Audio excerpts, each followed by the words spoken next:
people get upset with the statement, make America great again. I love make America great again. Whether it's attached to Trump or not, I love that idea. And people are like, when was America ever great for black people? I'm like, shut up, you stupid celebrities that have no idea what we're talking about. Like, okay, Robert De Niro, like, what are you talking about? We need to stop sitting in the corner quietly and then and assuming that's our position as I don't even want to say Republicans, just as logical human beings. There's this system that is manipulating the hell out of the way you think, the way you communicate, and the way you process information. You hate the system, but you keep putting it back in power. We want to see a country that's going to be successful 50 years from now and not this communist idea of whatever the communist America would look like. If the praise and acceptance of men can make me, then the rejection of men can destroy me.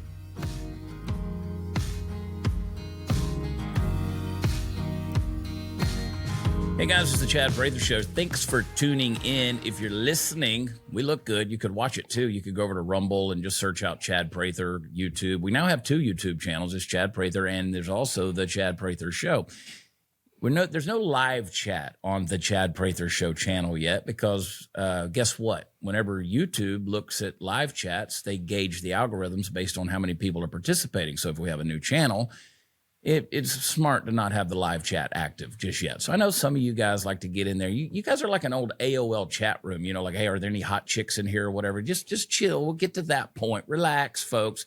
We're trying to build something here, and there's some even more stuff coming. But search it out, find it, and then, of course, go to where podcasts are offered, leave a 5-star rating, leave a review. It helps us in the rankings, and I don't know, my vanity needs that. So I appreciate all of you that listen. I appreciate all of you that watch and support. If you want to find me on the road, watchchad.com. We're all over the country, and I will be doing so. I was just talking to Shai a minute ago. He goes, dude, do you ever have a weekend to yourself? I was like, dude, I'm busy, but I know how to make myself look even busier. There's a trick to it. It's like my attorney years ago had an entertainment attorney. He said, Chad, you're the first person I know that got famous by pretending to be famous. So you fake it till you make it, right? I'm not famous either. So anyway, let's get down to it. My buddy Jon Dawson is with us, and I want to get a couple of his takes on this. John, hadn't seen you in a while, man. How are you doing? I'm doing good. I've been practicing, being busy like you, just running around. So, man, I'm just loving life and paying attention to things and getting upset on social media every now and then, and that's about it. You are a builder, a craftsman, a construction guy, contractor. I follow you on TikTok, Instagram. You're always kind of give us some tips and tricks and things like that. You just building houses and stuff, and I'm like just sitting in here running my mouth, and I see Jon Dawson out there just building something, framing a new deck or a new home or something like that. And you went viral a while back, and did you kind of anticipate becoming I hate using the phrase social media influencer, but you did become that. Kind of walk me through that journey of where you came from. Yeah, I hate that influencer because it's just not. And you know how, I mean, you feel the same way. It just doesn't quite say it at all. Yeah. But no, I've always kind of taught. I've always educated people. Like I played football, so I was team captain in college, and so I've always spoke really well when it came to trying to motivate people or encourage people or educate people. So yeah, no, it wasn't really intentional. It kind of was one of those things, kind of like you run your mouth long enough, and eventually people start gathering and listening, and then you're like, okay, well, if this many people want to hear what I have to say, I might as well keep speaking. So that's kind of how it happened. But I started out football, NFL dreams, quickly dashed after college and just wasn't there, and then flipped a house in college because I was too poor to rent. So I actually bought a foreclosure with FAFSA money, which again, I'm not sure when the schools are going to come knocking and tell me that I shouldn't have done that. Found out there was money in that, and then started building. I had done construction in my past. My dad owned a flooring store. So yeah, kind of everything kind of just came together, and now, I'm a builder. I built my own home. I've built other people's homes, done remodels, but I don't even know what I would say I do. I do everything. I mean, I'm on podcasts. I have my own content. It's when people say, "What do you do, John?" I don't even know. I couldn't tell you. That's a hard question to answer for people like us. I mean, I follow you on social media. Now, you and I met. I think we met at a campaign event that I was doing, or there was some political event going on in Fort Worth, and you and your wife were there, and there were a number of folks that were there who had some following and stuff like that, with some interest in Texas politics and what was going on. And the thing that I remember, my takeaway from meeting you was and I told someone the next day, I said, Jon Dawson to me seems like a very thoughtful person in that he thinks critically about things. He's not jumping on a bandwagon or anything. He's looking at it. He's very caution. There's a lot of caution there, and he's not a guy who's a rah-rah type of person. You think that's a fair assessment of you? Oh yeah. People can't stand me because I always play devil's advocate because I can't stand when someone goes too hard in one direction without even looking and smelling the flowers, if you will. And I'm like, you don't have to like the flower, but like, let's at least take a look at it and see. And then we could keep going down the path that we're going down. But yeah, I just, I was adopted early on in life. So like I have this belonging to not belonging to anything. And I really take that into everything that I do, where it's like, I really want to be a part of this, but do I want to be fully a part of this, or do I want to understand where it comes from first before I just dive in? So even when I went to that campaign event that you had, like I had heard about you, I'd heard things about you. Some people had told me like, hey, you need to come check this guy out. And that was like the first time I started looking at all your stuff, and I was like, okay, this is kind of cool. Like I live here in Texas too, so I was like, I'm pissed off with what he's pissed off at, and that's like the start of something. So then I started looking at all your stuff, and I'm like, dude, this guy's saying what I'm saying. Like I've never seen anybody in his position speaking out like that. So yeah, I had to come out there and just kind of see what you're about. So, see you in person, because that changes things. And yeah, it was cool. It does. And I remember, now that I'm talking about that night, that event had gone. It was a Republican Party meeting, I think it was there, or a grassroots party. Some organization was throwing it, and there were a number of people who spoke that night. And by the time I got up there and they handed me the microphone, I was like, I'm only going to talk for like 2 minutes because this thing's gone so damn long. Yeah. And then I got up there and I was like, no, I'm going to start getting it off my chest, and it starts getting off my chest. And so anyway, I remember that now, talking about that. Well, and you night. present different though, because people are kind of falling asleep hearing just the statistics, the number, the this and that, and then you get up there and it's kind of this wild energy that kind of hits the stage, and you're just kind of like, oh, okay, like let's sit up in our seats again. Like somebody, dropped a word that's more crazy than stupid. Like maybe this guy's going to speak some truth, and yeah, you really have a way with getting people to kind of get tuned in. But you've built a platform. People are listening to you. You got, I mean, more than and I was fascinated with your content because I grew up the son of a builder. And so I spent my life on job sites. My grandfather was a brick mason. My brother now has that company. He's a brick mason. So we grew up building things. I went to school. My father was a builder. My grandfather and my brother were brick masons. I went to school, University of Georgia. I had this idea of doing landscape architecture initially. I was going to kind of round out the family businesses and stuff like that. So I grew up on job sites, grew up doing all of those things. A brick is what got me through college, because I kept a brick on my desk because I knew that if I failed out of college that I was going back to the brick pile. And that just didn't sound like anything I wanted to do at the time in the Georgia heat. So I just knew that I was built for softer quarters. You know what I mean? I needed to be a place where I could breathe in the air-conditioned air. But, and we were joking before we started taping. I said, it's the older I get, the hotter it seems to be getting here in Texas. So mad respect. But you got something to say. And that's the thing. You got a video that just went viral again, right? Yeah. It kind of making the rounds on the internet. Tell me a little bit about that. What did you say in it? What happened? And why was it provocative?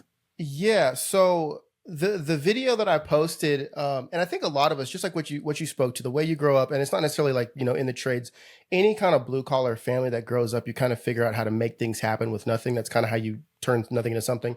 And watching the whole Trump thing, I was really just like, and just like, pretext to all this. Like I've spoken politics online before. I had a video that went like 40 million views back when BLM popped up. And as a black dude saying BLM's ridiculous, this makes no sense. How are you possibly falling for this again? Like, there's no way you're that stupid. People were like, oh my gosh, like we're not the only ones that think this. Someone just said it. And that video went crazy. And then I talked politics all through the 2020 election because it was just ridiculous. And then I kind of stopped because I realized all I was doing was creating an environment where people are just going to bash each other in the comment section, and no one's really saying anything important. And then I recently just posted a video again, kind of my first video talking politics again after the Trump conviction. And overall, what I was saying is like, we need to stop sitting in the corner quietly and then and assuming that's our position as I don't even want to say Republicans, just as logical human beings. And I went on this rant that was like, I think it was right before I went into the gym, and I just went on this rant where I was just basically like, this is ridiculous. Like, people want to act like the system is the problem. Black people want to complain that the system is the reason they're in the position that they're in.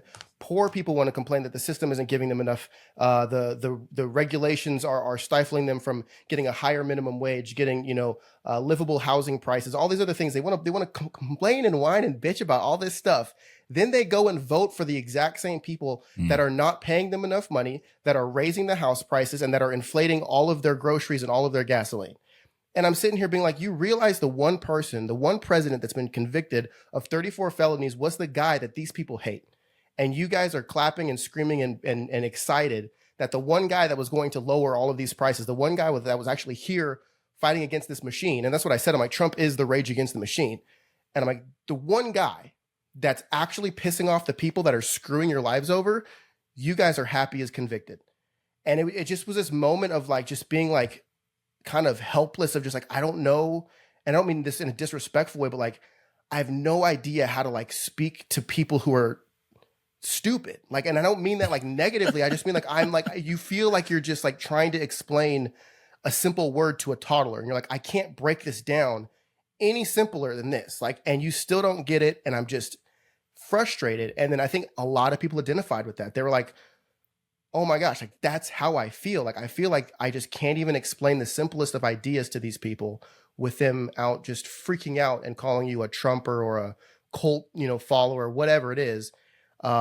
Yeah, man, it gets me fired up just talking about it. And I'm not trying to get too fired up, but it just pisses me off. It's like, God, can you guys think for a minute, please? We want you to get fired up. Listen, and you're a big dude. I don't want you getting fired up around me because you might break something. I don't want to get in the way, man. But I love the bull in the China shop scenario, that you just get to a point. And by the way, I will say to everybody out there, for those of you who don't know, the best rants, let's just call it that, the best rants that you want to put out there on social media are usually the ones where you're the most passionate and pissed off, like where you're just visceral at that point, where it's just your heart. I mean, I've said some things out there and then I've gone back and watched them. I was like, I don't know exactly what I said or remember saying that per se, but I know how I felt when I said it.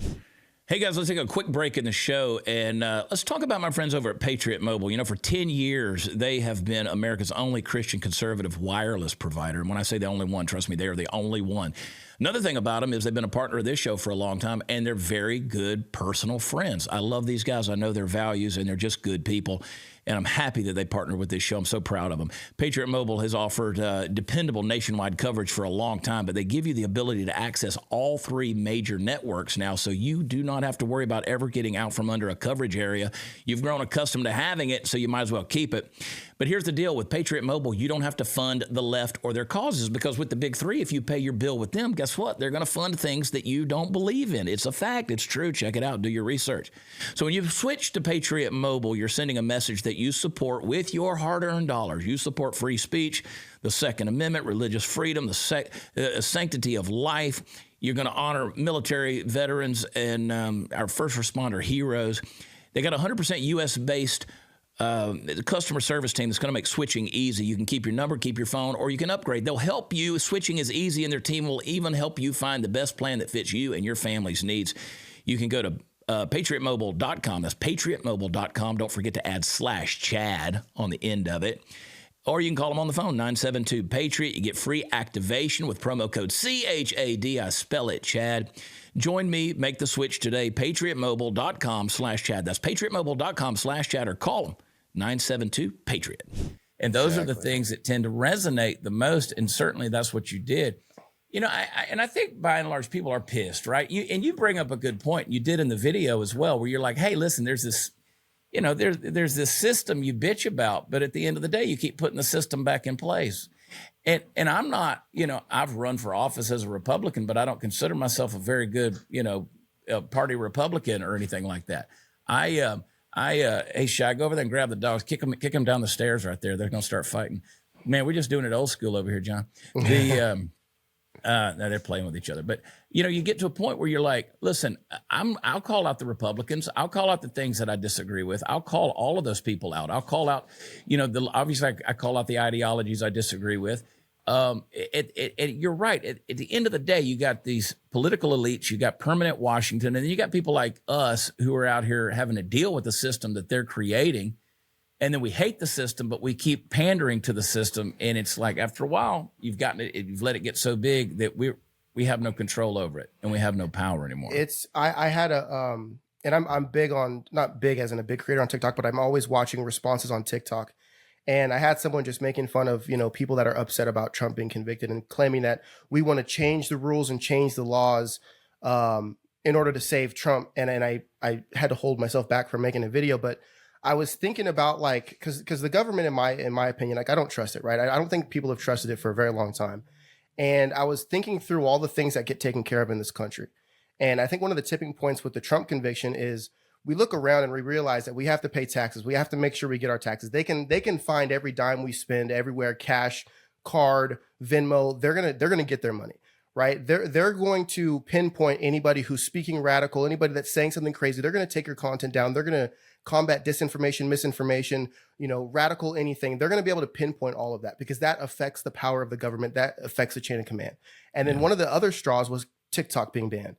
TikTok doesn't bother you and me. It bothers the government. And somehow they push that through so fast. And what we're realizing is the only thing that the government right now takes care of is them. So everything that they can push through really quickly and take care of is something that's a threat to them. Because we talk about healthcare, we talk about, homelessness, we talk about the border, all the issues that actually affect you and me, they don't take care of because that isn't a threat to their power. As a matter of fact, it honestly just gives them more power.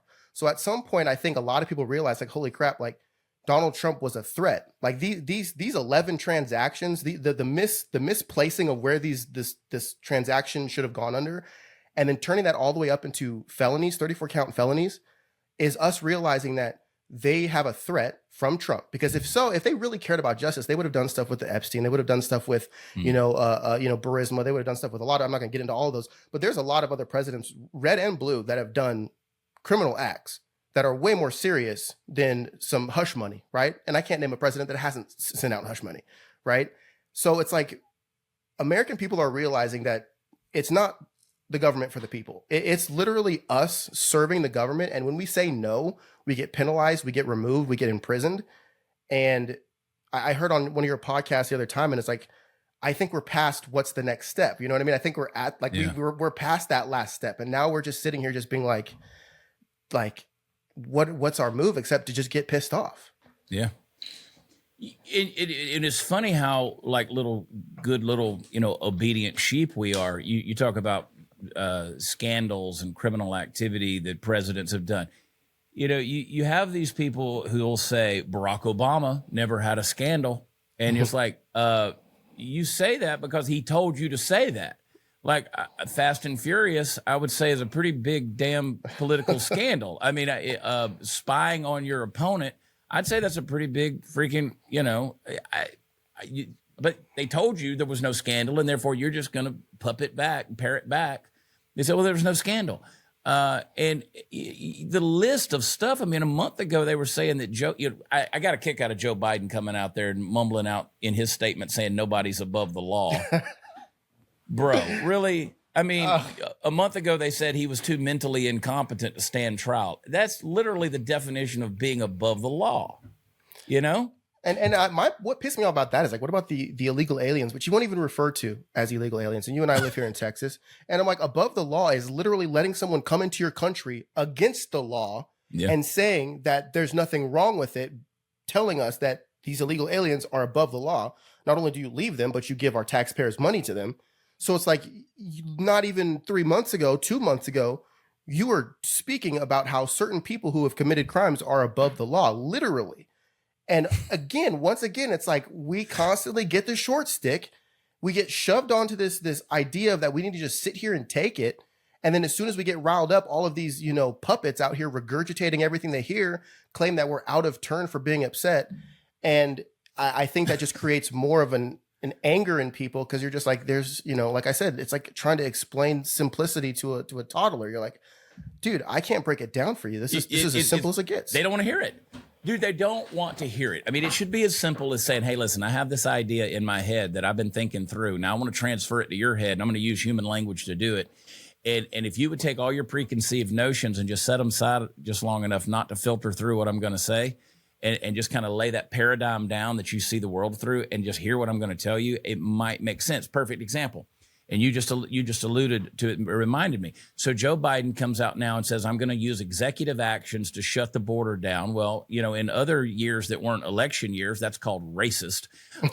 Anytime we've talked about that, we're racist and, you know, we're xenophobes and we hate people from other countries and we're anti-immigration and all these kind of things. Joe Biden, he opened the border up, and then they try to put it on the GOP or the GOP. They had a bill and they wouldn't pass it because Trump told them not to, so they could have something to campaign on. No, it was a bill that was going to send, you know, billions of dollars to Ukraine, Gaza, and Israel, and it did absolutely nothing to shut the border down. There were still going to be 5.8 million, you know, or whatever the number was. It was a crazy number of people, up to 8,500 a day could come across. And now Joe Biden says, well, now I'm going to use executive orders to do this. And they're like, see, we have to do this because the GOP wouldn't act. And now Joe Biden is shutting the border down. Well, which is it? You're still going to let up to 1,800 across every single day. So again, now we still have millions that are coming across. But that's, to me, that's the frustration that I have towards saying, listen, there's this system that is manipulating the hell out of the way you think, the way you communicate, and the way you process information. It's just whatever they float your way is what you're willing to bite into, sink your teeth into, and believe it as a fact and a truth. And we're the pawns that are being played in this whole deal. Yeah, it's the messenger, not the message. Because again, you take any of those messages that you just said that the Democrats are so excited about, and you put those into Trump's mouth, and they're going to be anti. Like, Trump's a racist, right? If Trump were to try Joe Biden in central Oklahoma and with a judge that was donating to the Republican Party and a DA that campaigned on putting Biden in jail, they would call Trump a dictator who is trying to imprison his opposition. Yet the exact opposite, because they're parrots, they're like, oh no, a Republican previous president being tried in New York by a DA that literally got elected by campaigning that he's going to put Trump in, like, and they can't see it because they choose to just regurgitate this stuff. And it's aggravating because it's just like, I can't fathom the brain or lack of brain power to just, I think it's emotion. I wouldn't say it's brain power. I think it's emotion. I think just to reduce your emotion for a minute and say, because I mean, it's not fun liking Trump. Well, let's just be honest. They've made it very uncomfortable to like Trump. It's hard to wear the Trump shirts. It's hard to be this person out there because they've made it uncomfortable. So it's not like we're doing this because it's like, you know, making our businesses thrive or it's, you know, making us loved by everyone. Obviously, we're doing this for a very specific reason, and it's not the popular reason. It's not the woke reason. It's the reason that we want to see a country that's going to be successful 50 years from now, and not this communist idea of whatever the communist America would look like.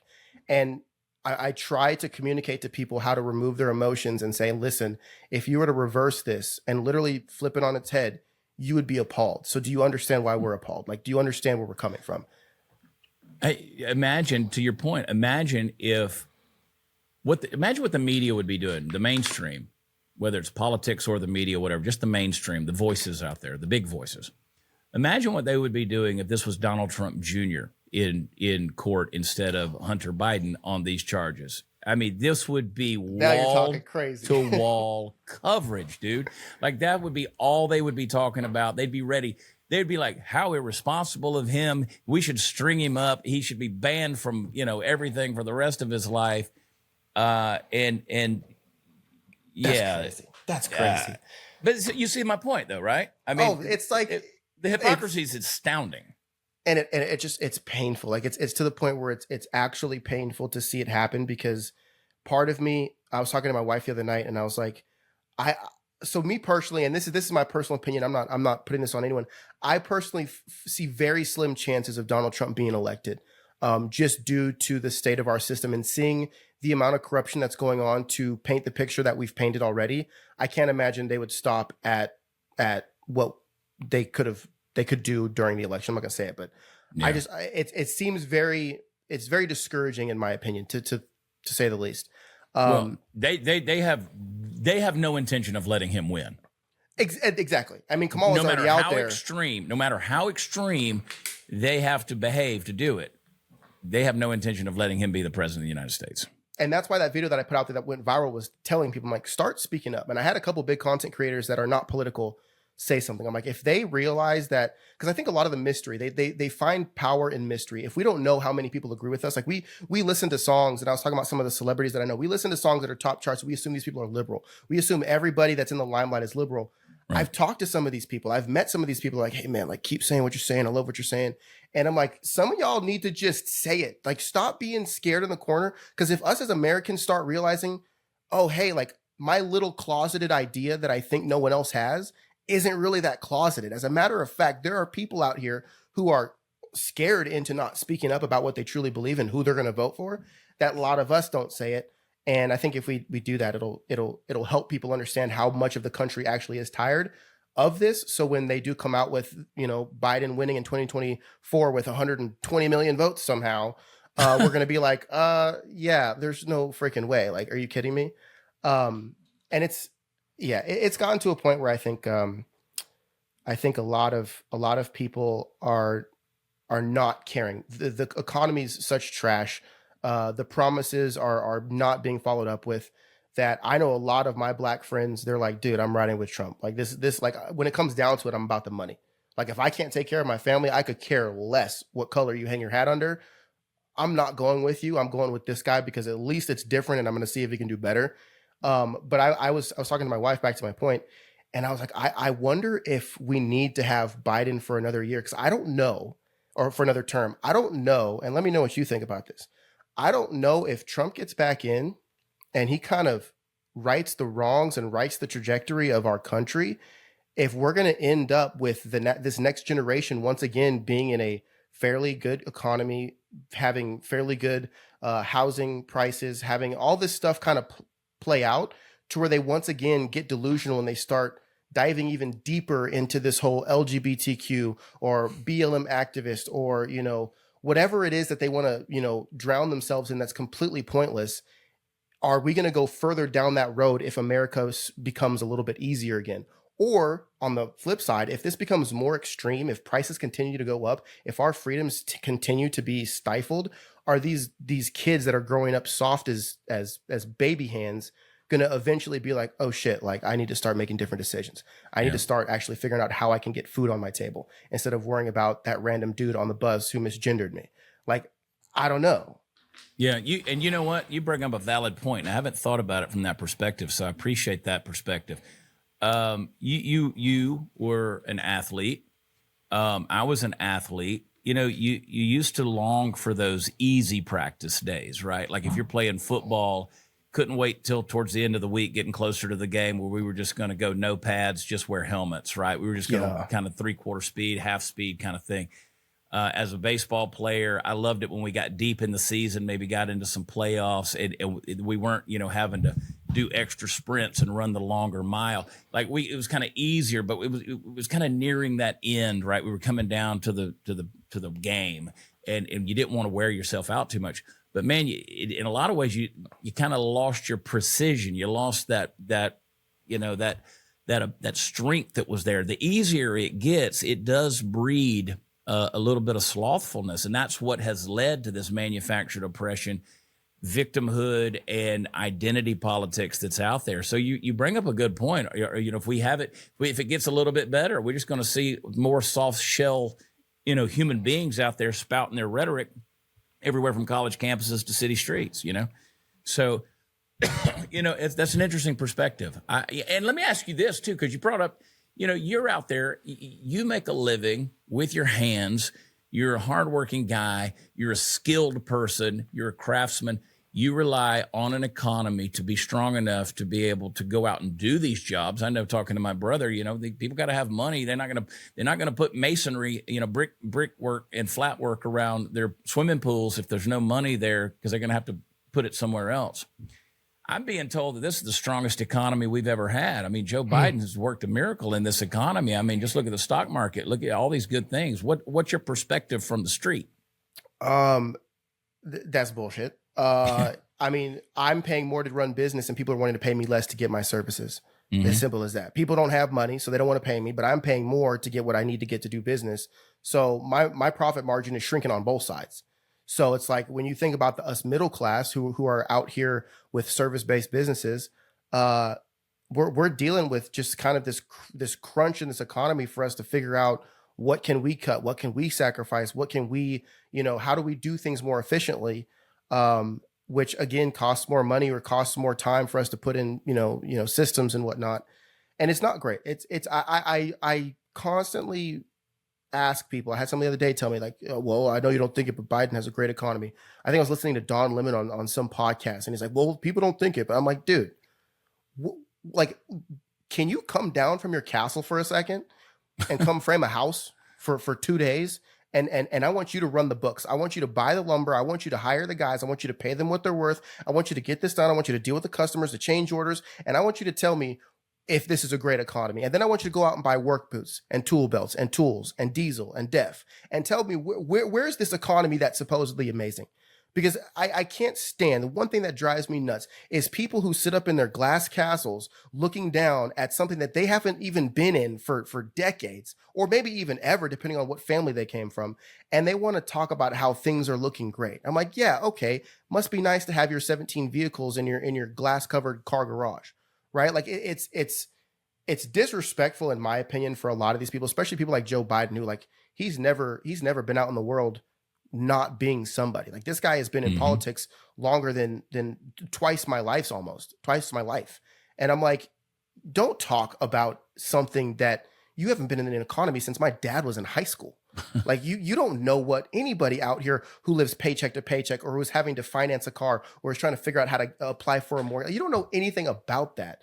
Yet you want to impose your ideas as if you know how to fix this. And I think that's one thing that is enticing about Trump, because as out of touch he might be, he does so much business and he actually plugs himself in to a lot of the other other groups of people, to where I think he has a finger on the pulse of blue collar, even though he's also never really been blue collar himself.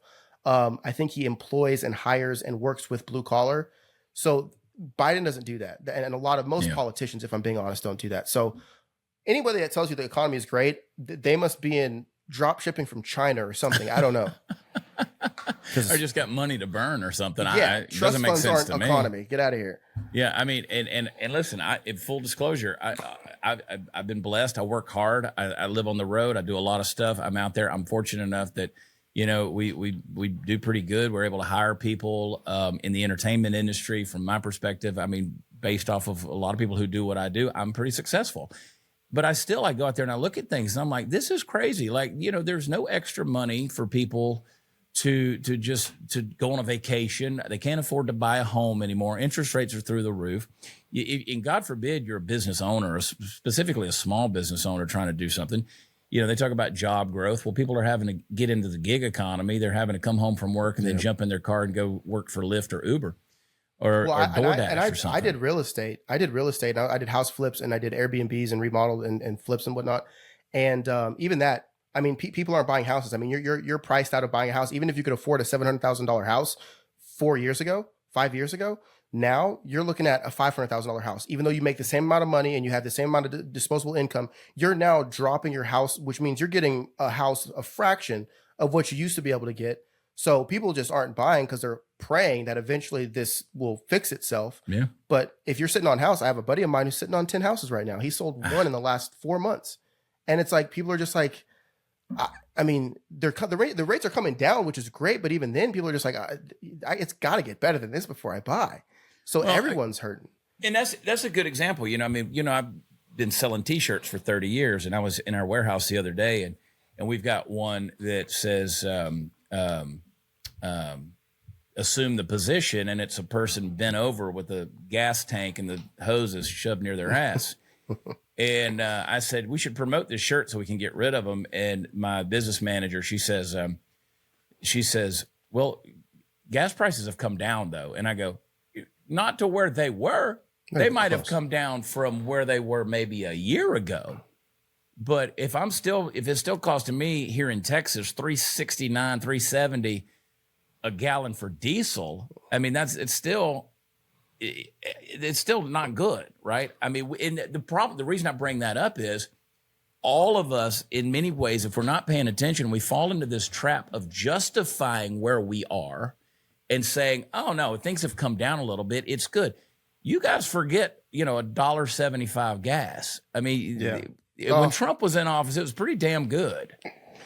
Dang, dude. Because I do diesel, and I remember because I was commuting when I built my house, and oh my gosh, I remember being like, "This is great, dude. This is like I'll drive for days with like it was like $1.70.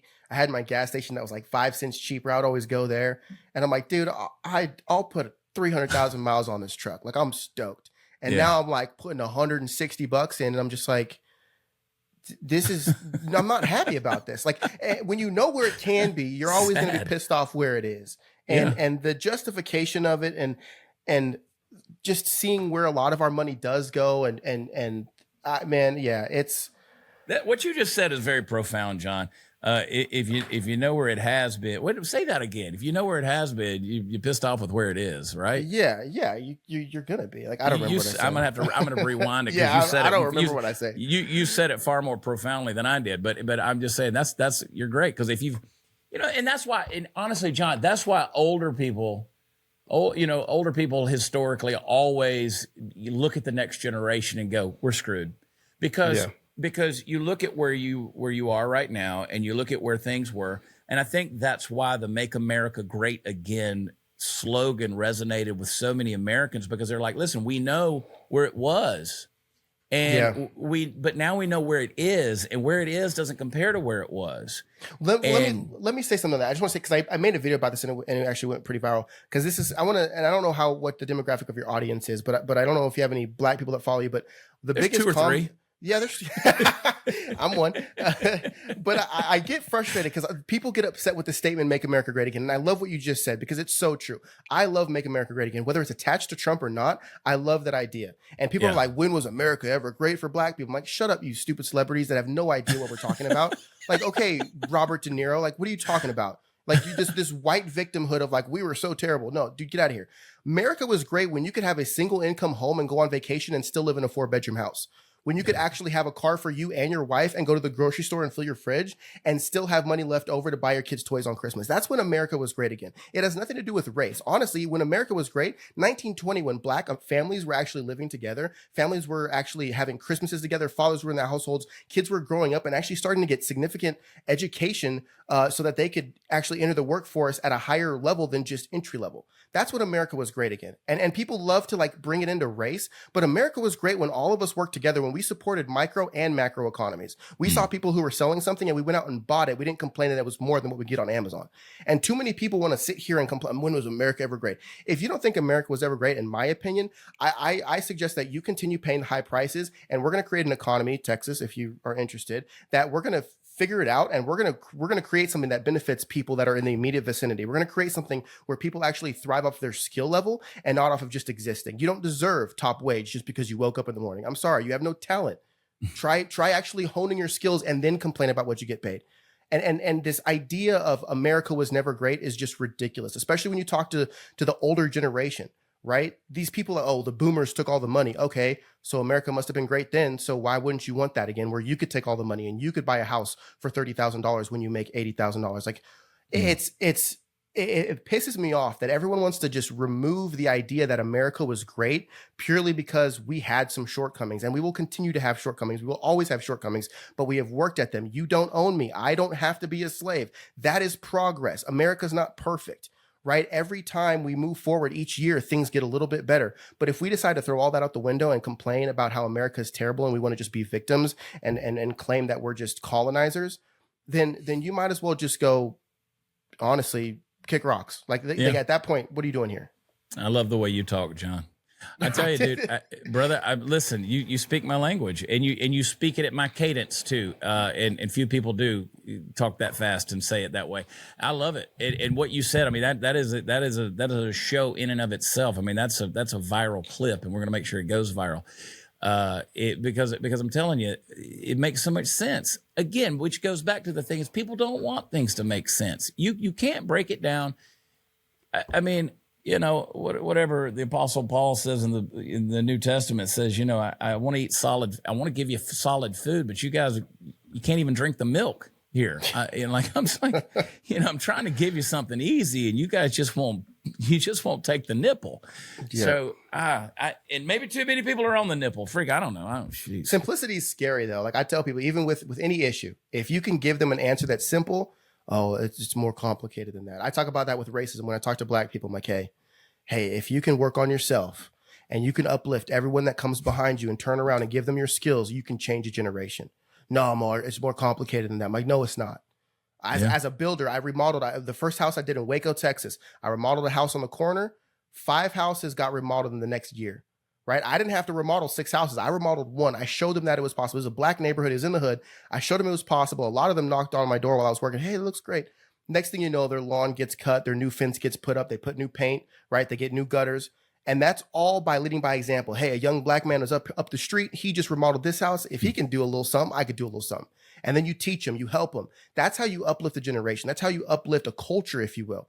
Yet people don't want that simplicity. It's too simple. No, you couldn't possibly just figure something out for yourself and then help people. No, it's got to be the government. It's got to be the school system. It's got to be all these other systems. No, solve your problems, get your house in order, and then turn around and help the next person. Next thing you know, there's 1,000 people that are doing better than they were. It is that simple. It's use this term. It's a pyramid scheme, right? Yeah. It's disciple making, if you will. It would go back to a New Testament example. You take a message that's a successful message, one that yields fruit, that is profitable, and you say, hey, here's what I'm gonna grab 2 folks. I'm gonna say, this is what you guys need to do. When you do it, and you see that it's successful, now go pass that on to 2 people, right? And let's just keep propagating this truth on down the line. But people don't want to hear it. And again, I go back to my thing that I've said a million times. People don't want their problems fixed. They want their problems understood. They'd much rather be victims that can talk about the shit going on in their life than they would, be the person that says, hey, listen, I rose above it. I rose above this. The system kept me down. Well, I would kick the system to the curb. I rose above the system. And you're right. You talk about, blacks in the 1920s, the family stayed together. You look at the old pictures. They put on, a suit. They went to church. They put on a suit. They went to work. Yes, there was division. Yes, there was segregation. There were those things that by and large, there were those of us in the world who were trying to work through those things and make them go away so that it got better. But instead, rather than do that, they said, you know what, let's just snatch the Band-Aid off of everything and just pour acid on the wound and see if we can make this thing get as gangrene as possible. Just when this airs, I don't know, but it was today, but let's say the other day, Nancy Pelosi comes out there and puts a tweet out there, one of her people did, and says, want to remind everybody that 100 years ago in Tulsa, Oklahoma, the massacre of the black community in Tulsa, hey, we want to remember, blah, blah, blah. She does this whole thing. It's like, first of all, bitch, why are you talking about this? And second of all, why aren't you telling people that it was Democrats that did it? Yeah. Like it's always Democrats that did it. I was about to say that. It was your people, Nancy.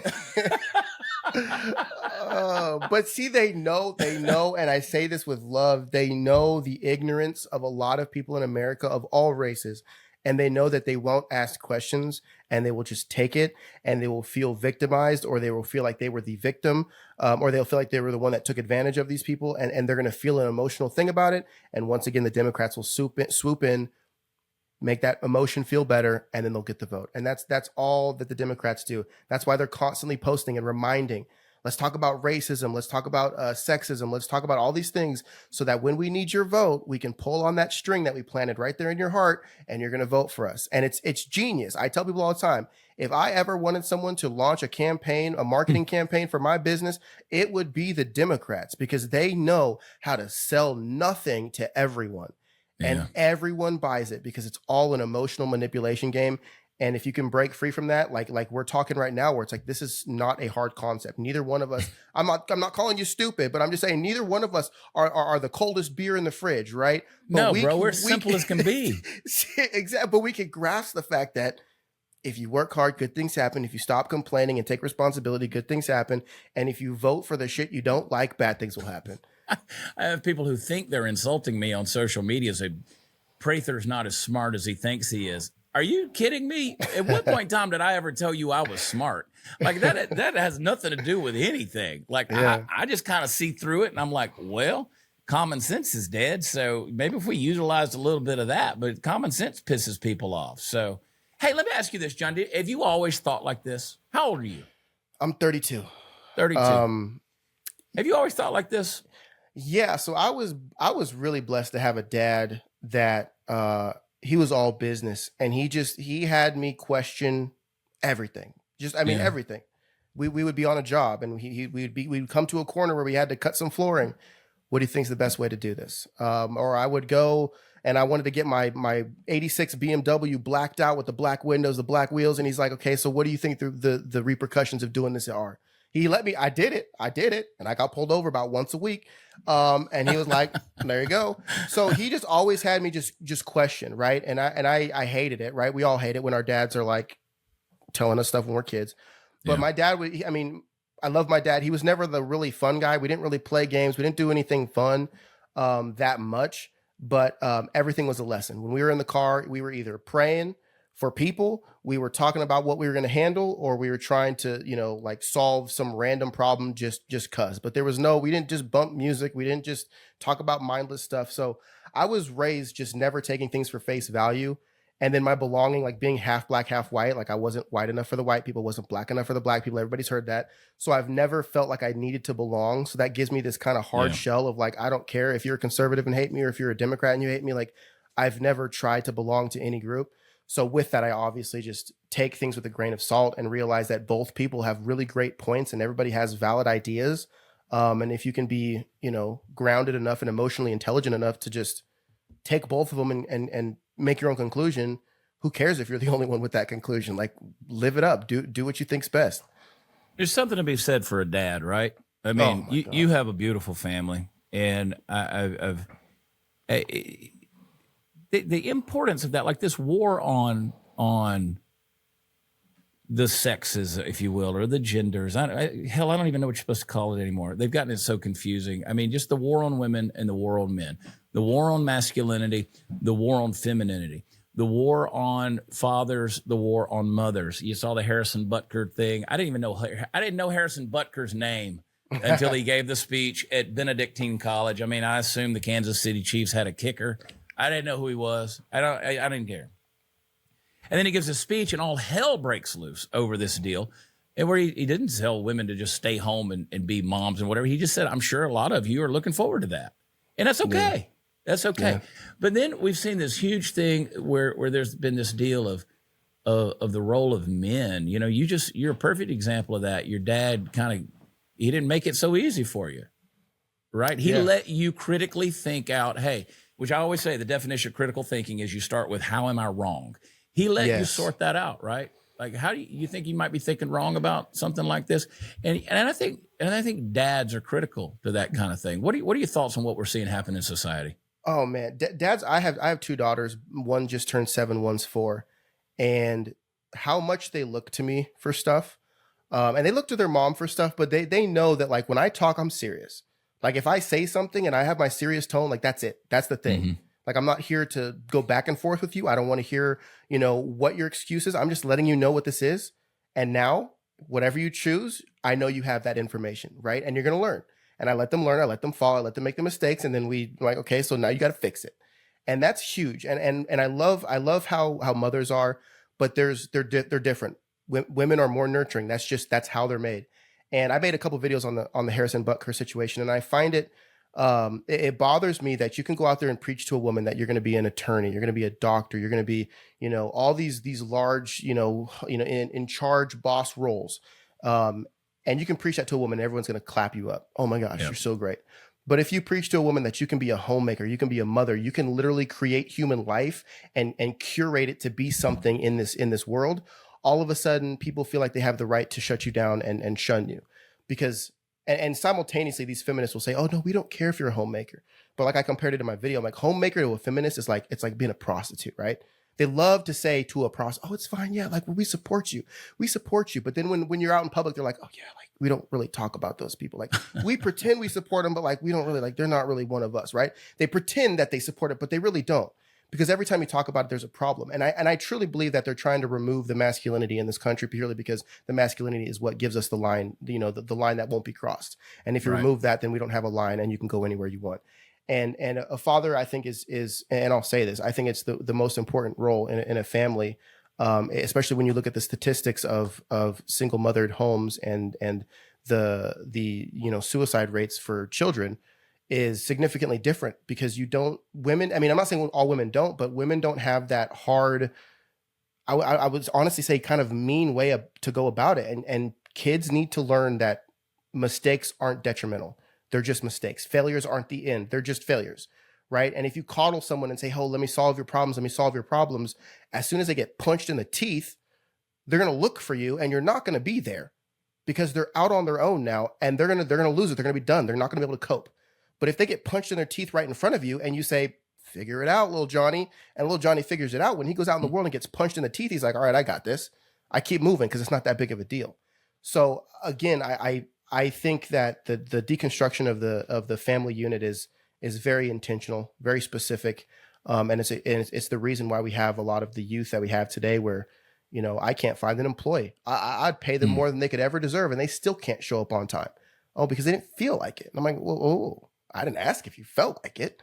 I said, be here on time. Like, and it's, I could go on for hours. It's just, but fathers are important. It brings it back to the original point. You create a system that you're dependent on. You hate the system, but you keep putting it back in power. Fathers, as a perfect example, teach their kids how to be independent, how to be critical thinkers, how to navigate through problems, how to be tough. I mean, I got into a fight with a kid one time and off in the distance, I could see my father. He didn't come over and break it up. He watched. Yeah. He watched because he was like, okay, they're not going to kill each other. They are always scuffling with each other. Let's just see how this thing turns out. Yeah. And the kid whipped my ass and my father said, that was pitiful. But you remember it very vividly to this day. He said that was pitiful. I had another time in middle school where I had a kid. He kind of got the upper hand on me and whipped my ass, and he was like a nerd, long-haired rocking guy. He was in a band or whatever, and I was the athlete, and he got the best of me on a deal. And I had a coach who looked at me, and he goes, that was pathetic. And I'm like, whether it's a coach, a father figure, a mentor, whoever it is, but that's the type of people that teach you how to be stronger and be independent and to be a real thinker and stuff like that. And you don't grow up trying to depend on the stupid system, right? Yeah. Yeah, you become independent, and I just think overall, people just need to realize that they don't need external validation. They don't need everybody to say that they love you. You don't need to be accepted. I always talk about the LGBT. I don't care if you're gay. I don't care for all these things. Do what you want to do. And if you're upset that I don't like you, trust me, you got way bigger problems. I don't like a lot of. I like very few people. Let's put it that way. I like very few people. Don't think you're special that I dislike you because of whatever identity thing that you have going on. I could give you 12 other reasons in 2 seconds why I dislike you. I stick to my own. I stay in my house. I stay on my land. Trust me. But like everyone's like, I got to convince this person I don't even know that they need to like. I'm like, okay, you lost. And it's nothing to do with your sexuality or your race or your size or anything. Like you lost because of your brain. And that's not my fault. Yeah. You're in the circle, Fokker. I hate to quote Robert De Niro. You're in the circle now, Fokker. Circle of trust. No, I agree with you. I don't need the world to love me. If the praise and acceptance of men can make me, then the rejection of men can destroy me. So I'm not interested in being widely accepted because I've had people say, listen, you go out and make a living doing music and comedy. If you'd have stayed away from the politics, maybe you'd be bigger. I was like, no. I saw before anybody else where this was going. They're going to force you into the politics. They're going to force you to say something. And the first time you say something, the slip of the lip is going to get you hung by the tongue and you're going to get canceled anyway. I mean, they went after everybody from what's the little Kevin Hart to for a 10-year-old tweet. I mean, really? And the guy, like, they're going to try to come after everybody. So I got in front of that deal and said, you know what? Listen, here's where I stand. Here's my convictions. You don't have to like me. My father, my coaches, the men in my life taught me how to be an independent person. And you know what? If you don't love me, I got a handful of people who do. And even if they love me, my mother used to tell me, she said, Chad, I love you, but I ain't got to like you. I ain't got to like you. And right now I ain't liking you a whole lot. So I grew up with that kind of tough love. And I'm like, okay, I learned. I got a few people in my life. I hope they love me, and they might not always like me because I can be chief asshole number one sometimes. But I, I want to be gracious, want to be generous, but it's not to the degree that I'm gonna bend over, bow out from my convictions, and kiss your ass. So, we got a world full of ass kissers, man. And if you don't kiss the right ass in the right way at the right time and kiss all over that ass, then you're public enemy number one. And it's like that. It doesn't matter how much you've done before either. It's true. Zero. It's crazy. It's zero. I was in the music industry for a few years. I did shows. I opened up for Big Sean and Chris Brown. I used to do rap. I'm not proud of what I put out there, but I was getting to the point where I was about to sign a record deal, and the contract was basically you're living someone else's life. You sign. You basically say, I will be this guy. I will act this way, and I'll do this thing for X amount of years. And if I step out of this, you could lose money. So these people they're willing to bend over for anybody that's going to sign a check. And I'll be honest, I've lived poor a lot, and I'm fine with it. I'd rather live poor on my terms than rich on yours. So, I'll do what I got to do, and I'll say what I need to say whenever I need to say it. I lost $500,000 2020 when I came out with my anti-BLM videos and my anti-Hillary videos. And that's what pissed me off and made me go full. And I was like, oh, you guys just created a monster. Let's go. And I never stopped since. And I'm proud of it. I truly want my children to be proud down the road when they look back and they're like, hey, you know what? My dad, regardless of how big of my impact was or how small it was, I didn't sit around and cower in my house with a mask around my face 7 times and 17 boosters in my arm because some criminal told me I had to. I was the one out here getting ridiculed because I said, hey, how about you go to the gym and stop blaming everything on the COVID and just be healthy and vote and vote for the best interest of your family and be proud about it. And don't let anybody tell you not to. Pretty profound for a dude that frames houses. I mean, you got a little time to sit out there and think on the job site. I mean, hey, Jesus was a carpenter. Yeah. So it's pretty good company to be in there. There's a connection there. And now I appreciate your takes, John. I really do, man. I always value your voice. So honestly, I'll be honest with you. I wish you did it more. And I think everybody watching this show, listening to this show, because we get into this thing. People are like, Jon Dawson's a guy like he makes videos of showing you how to build these things, and it's really cool. He's got all these tricks and tips. And they're like, where are we going with this? And then all of a sudden, you open up the floodgate and this wild wisdom starts pouring out of your brain and heart. And I'm like, that's the Jon Dawson everybody needs to know. So that's why I say, I wish you did it more. Listen, it comes with, I know it's sometimes it's a pain in the ass to do it. Right. And just because you caught the crucifixion through the BLM stuff and the anti-Hillary stuff. I mean, they came after you, fangs bared. They came after you. How bad was that? Thankfully, I have tough skin. It was bad. Let's just say it was bad. It was really bad. I mean, you're talking about death threats. People being like, I hope you die by police brutality, or I got doxxed. So I was on a live one time, and people just started spamming my address. Thankfully, they were stupid and they were spamming a rental property that I didn't even live at. So I was like, way to go, guys! You screwed my tenant. But yeah, it was bad. I mean, everyone was coming after me. But again, I think Drake said it best: trigger fingers turn to Twitter fingers. I'm not scared of somebody that's going to type something on a phone. To be honest, if you make it past the 1,000 acres to my front door, you're on my property now. So it's my rule. Yeah. So, I know how deep to bury you, and I got plenty of space to do it. Yeah. Yeah. And I have burn piles every single week. So it's really not a problem. I was going to do it on Sunday anyway. So we're in Texas. We're in Texas. There's a lot of feral hogs, and trust me, they don't leave anything. Yeah, dude, we're good. So yeah, it was bad, but I mean, the family thing, I keep the faces and the names of my family out just because they do go to school, and I don't think they need to answer for whatever I say online.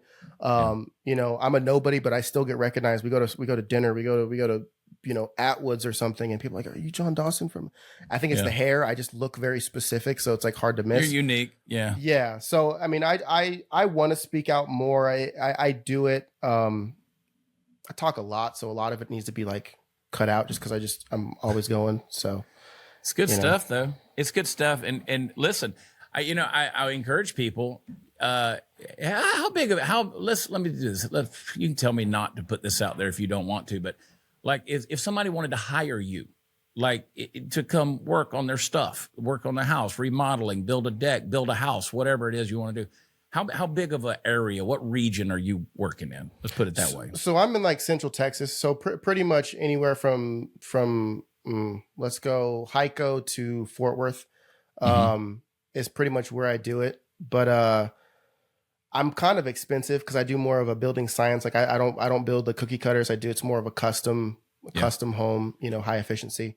But that's usually the parameters that I stick in just because I don't spend nights for jobs. Yeah. Well, that's what I was going to qualify that with. That's why I say I hesitate to put it out this way because you're an artisan and you're a craftsman, and what you do isn't just, I'm not just some guy out there who's, slinging lumber up. And the other thing is, if somebody ever does find you and they want to utilize you, don't sit out there picking his brain the whole time. Let the man do his work so he can move on to the next job. Oh man, if I could tell you, like I love you, but I didn't want to talk. I know what you get, brother. Listen, I know what you get. I'll have people who'll run into me at dinner. We bring that up, talk about that. And people immediately are like, so what are we going to do about the Speaker of the House? And I'm like, hey, brother, listen, I got a podcast. It's on a couple times a week. If you listen to that, I kind of lay all that shit out. You follow me on X or Facebook, I'll probably say something about it. But tonight, I'd kind of just like to have a drink and maybe, a piece of fried chicken or something. Yeah. And just like, but man, people are notorious. They come up to me after a show, want to buy a T-shirt or whatever, and they're like, that old, and I'm like, oh, here we go. And I try to be gracious with them, but it's tough. It's tough because it catches you off guard. You're not ready for it, so you're just like, You've had it a lot longer than me, but for me, I'm still like, I probably look like an asshole, but I'm just like, well, I remind people, like I again, I can't say this enough. Like I'm a pretty good read of people. When I meet people, I'm pretty intuitive. Like I know, like, okay, this is a serious person. You're a serious person. I knew that the night I met you. I was like, I didn't know that much about you. I knew that you had been doing what you were doing, and I'd seen your stuff, and I was like, yep, he's a serious person. He's a thoughtful person. He doesn't take fools lightly. He's not playing grab ass. He's here for serious reasons. This man didn't drive however long you drove to come to this meeting that night to just be seen, right? You just wanted to come over there. You wanted to listen, and you were critical about that, and I appreciated that about you, and I liked that. And I think we need more of that in the world. We need more Jon Dawsons in the world, that's for sure. And I'm not blowing smoke. I mean, honest to God, I meet a lot of people, man, and I try to limit the people that I encourage others. I say, hey, listen, this is a guy you need to follow. This is a guy you need to listen to, because if it's a waste of everybody's time, I don't want them on my show. And so when you and I talked, whenever it was, I guess it was 2 weeks ago, I was like, oh yeah, John, we need to do this. You need to come on the show. So. No, I appreciate you having me. Yeah, I was thinking about it because that video went off, and I was like, man, Chad Prather, man, because we haven't been able to sit down like this and talk like this since we've kind of been a long time acquaintances. Yeah. So this is cool. It's a blessing, and I want to do it more. And then when I'm over in your area, I want to get together with you, man. I want to hang out a little bit and just whatever, drink a cup of coffee, have a good time. Absolutely. But man, I appreciate you. If you want people to get in touch with you, what is the best way to do that, or do you not want to?